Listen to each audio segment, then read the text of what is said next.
नमस्कार। हाँ।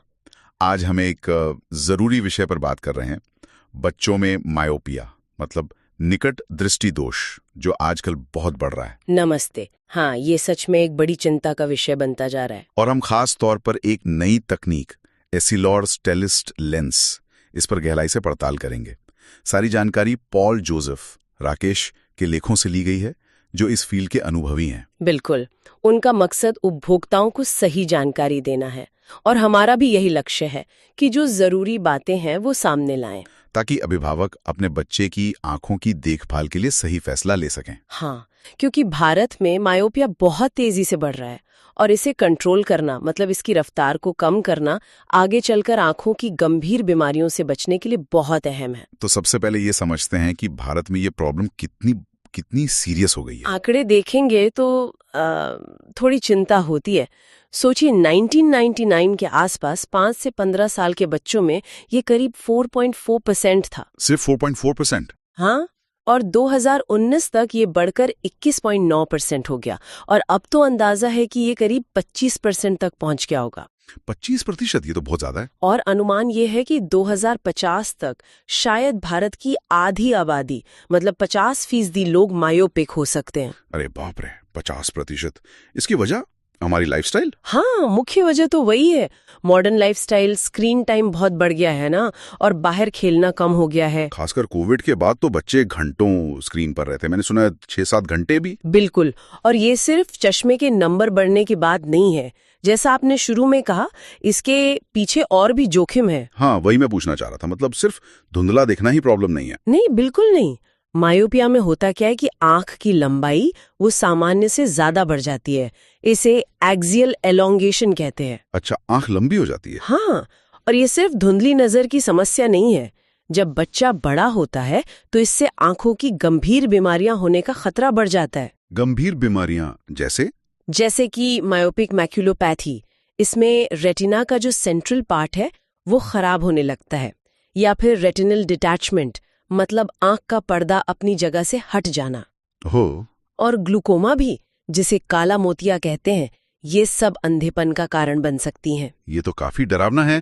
और हर नंबर बढ़ने से ये रिस्क बढ़ता है? हाँ, हर 1 डायोप्टम मतलब चश्मे का 1 नंबर बढ़ने पर मैक्यूलोपैथी का लाइफ टाइम रिस्क 40% तक बढ़ जाता है। 40%? और अगर मायोपिया बहुत ज्यादा है, मान लीजिए -5.00D या उससे ज्यादा, तो रेटिनल डिटैचमेंट का खतरा 44 गुना तक बढ़ सकता है। 44 गुना?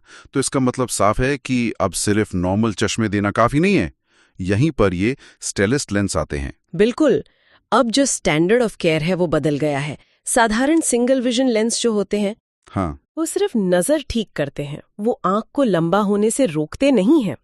बल्कि कुछ थ्योरीज तो ये भी कहती हैं कि वो किनारों पर रोशनी को रेटिना के पीछे फोकस करके आंख को शायद और बढ़ने का सिग्नल दे सकते हैं। अच्छा। हाँ, यहीं पर स्टेलिस्ट लेंस अलग हैं। वो HALT तकनीक यूज करते हैं। HALT ये क्या है? Highly aspherical lenslet target. इसे ऐसे समझिए, लेंस के बीच में तो साफ देखने के लिए एक जोन होता है, जैसे नॉर्मल चश्मे में। ठीक है। लेकिन उसके चारों तरफ 11 रिंग्स में करीब 1021 बहुत ही छोटे माइक्रोस्कोपिक लेंसलेट्स होते हैं। दिखते नहीं है वो। 1000 से ज्यादा छोटे लेंस? हाँ, एक नक्षत्र जैसा। इनका काम ये है कि ये किनारों से आने वाली रोशनी को रेटिना के थोड़ा आगे फोकस करते हैं। इसे मायोपिक डीफोकस कहते हैं। आगे, पीछे नहीं? नहीं, आगे। इससे आंख को लगातार ये सिग्नल मिलता है कि भाई अब और लंबा नहीं होना है, तो आंख के बढ़ने की रफ्तार धीमी हो जाती है। वाह, ये तो सुनने में बहुत एडवांस लग रहा है, पर क्या ये सच में काम करता है? कोई क्लिनिकल प्रूफ है? हाँ, बिल्कुल, इस पर क्लिनिकल स्टडीज हुई हैं। एक बड़ी स्टडी 2 साल तक चली। उसमें पाया गया कि जो बच्चे ये लेंस रोज पहनते थे, मतलब कम से कम 12 घंटे 12 घंटे रोज? हाँ, उनमें मायोपिया बढ़ने की रफ्तार औसतन 67% कम हुई। और आंख की लंबाई बढ़ने की रफ्तार 60% कम हुई उन बच्चों की तुलना में जो साधारण लेंस पहन रहे थे। 67% और 60%, ये तो काफी बड़ा अंतर है। बिल्कुल। और 5 साल तक फॉलोअप किया गया, तब भी ये असर बना रहा। और एक खास बात, जो हाई मायोपिया होता है ना, -6.0D से ज्यादा, हाँ, उसकी दर कंट्रोल ग्रुप में जहां 38% होने का अनुमान था, स्टेलिस्ट पहनने वालों में सिर्फ 9% रह गई। लेकिन ये पहनने के टाइम पर बहुत निर्भर करता है, मतलब डोज डिपेंडेंट है। समझ गया। जितना ज्यादा पहनेंगे उतना अच्छा असर। अच्छा, पर बच्चों को इसे पहनने में कोई दिक्कत तो नहीं होती? एडजस्ट कर पाते हैं? स्टडीज तो यही बताते हैं कि ज्यादातर बच्चे, करीब 90%, वो 3 दिन में ही कंफर्टेबल हो जाते हैं, और बाकी सब भी 1 हफ्ते के अंदर। ठीक है। और लेंस की क्वालिटी वगैरह?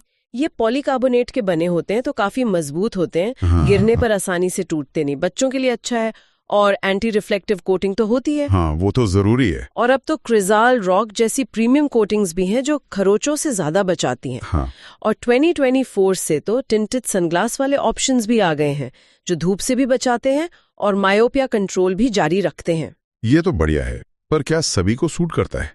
कोई साइड इफेक्ट या लिमिटेशन? देखिए, कुछ यूजर्स ने, खासकर टीनेजर्स ने, कभी कभी कम रोशनी में या साइड्स में हल्का धुंधलापन महसूस करने की बात कही है। अच्छा। और पेरेंट्स के अनुभव भी मिले जुले हैं। कई ने तो बहुत अच्छे रिजल्ट देखे हैं, जैसे एक बच्ची का नंबर 1.5 साल तक बिल्कुल नहीं बढ़ा। वाह। लेकिन कुछ केस ऐसे भी हैं जहां बच्चा रोज पहन रहा था, फिर भी नंबर बढ़ता रहा। जैसे एक बच्चे का 18 महीने में -0.75D से -2.25D हो गया।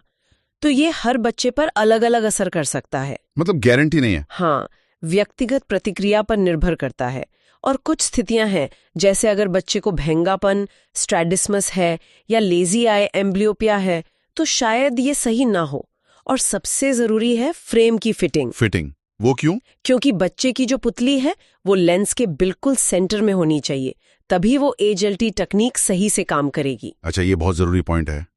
तो अगर कोई अभिभावक सोच रहा है कि बच्चे के लिए ये लेंस सही रहेंगे या नहीं, तो उन्हें क्या करना चाहिए? पहला कदम क्या हो? सबसे पहला और सबसे जरूरी कदम एक अच्छे बाल नेत्र रोग विशेषज्ञ से मिले, मतलब पीडियाट्रिक ऑप्थेल्मोलॉजिस्ट। हाँ, स्पेशलिस्ट से। बिल्कुल, वो पूरी जांच करेंगे, आंखों में दवा डालकर, पुतली फैलाकर जो नंबर चेक करते हैं, साइक्लोप्लेजिक रिफ्रैक्शन, वो करेंगे, और आंख की लंबाई मापेंगे। ये लंबाई ट्रैक करना बहुत जरूरी है, ताकि पता चले कि इलाज काम कर रहा है या नहीं। एग्जैक्टली। फिर डॉक्टर तय करेंगे कि ये लेंस बच्चे के लिए सही विकल्प है या नहीं। उनसे सवाल जरूर पूछने चाहिए, जैसे क्या मेरा बच्चा इसके लिए सही कैंडिडेट है? अभी नंबर किस रफ्तार से बढ़ रहा है? और हम क्या उम्मीद रख सकते हैं, मतलब कितना कंट्रोल हो सकता है? हाँ, रियलिस्टिक एक्सपेक्टेशंस क्या हो? बिल्कुल। और ये भी कि सफलता कैसे नापी जाएगी, फॉलो अप के लिए कब कब आना होगा, क्या शुरू में बच्चे को एडजस्ट करने में कोई दिक्कत आ सकती है, ये सब बातें। सही है, क्योंकि ये एक लॉन्ग टर्म कमिटमेंट है। हाँ बिल्कुल, इसमें रेगुलर फॉलो अप और डॉक्टर के साथ मिलकर काम करना बहुत जरूरी है। तो कुल मिलाकर स्टेलिस्ट लेंस मायोपिया मैनेजमेंट में एक एडवांस्ड और असरदार तरीका तो है, लेकिन इसकी कामयाबी कई बातों पर निर्भर करती है। बच्चा रोज पहने, फिटिंग सही हो, और बच्चे की आंखें कैसे रिस्पॉन्ड करती हैं। बिल्कुल, एक्सपर्ट की सलाह और लगातार निगरानी सबसे ज्यादा महत्वपूर्ण है। तो ये थी हमारी पड़ताल एसिलॉर स्टेलिस्ट लेंस पर। उम्मीद है इससे अभिभावकों को कुछ मदद मिलेगी। हाँ, और अंत में एक विचारणीय बात ये भी है कि इस लेंस तकनीक के साथ साथ बच्चे की लाइफस्टाइल में और कौन सी चीजें हैं जिन पर ध्यान देना चाहिए। जैसे कि क्या बच्चा बाहर पर्याप्त समय बिता रहा है खेलने के लिए, पास का काम करते समय जैसे पढ़ते या स्क्रीन देखते हुए क्या वो बीच बीच में ब्रेक ले रहा है, स्क्रीन टाइम कितना है, कैसे मैनेज हो रहा है। ये सब चीजें भी तो लंबी अवधि में आंखों की सेहत और मायोपिया के रिस्क को कम करने में अहम हो सकती हैं, है ना? बिल्कुल सही कहा। सिर्फ लेंस पर निर्भर रहने के बजाय एक ओवरऑल अप्रोच रखना जरूरी है। बहुत बहुत शुक्रिया इस जानकारी के लिए। शुक्रिया।